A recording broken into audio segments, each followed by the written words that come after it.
Halo semuanya, kali ini kita mau nunjukin nomor mesin Kia Sportage tahun 2012. Mari, letak nomor mesinnya ada di bawah sini ya. Berarti kita harus buka dulu si saringan filter udara. Oke, kita buka.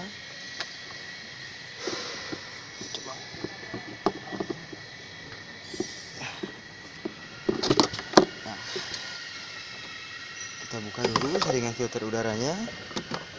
Terus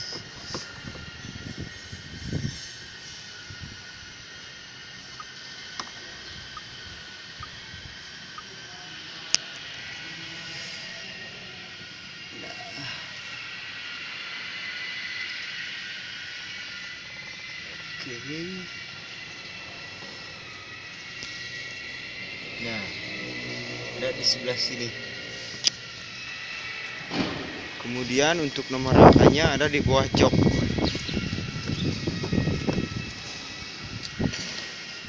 Kita lihat, oke.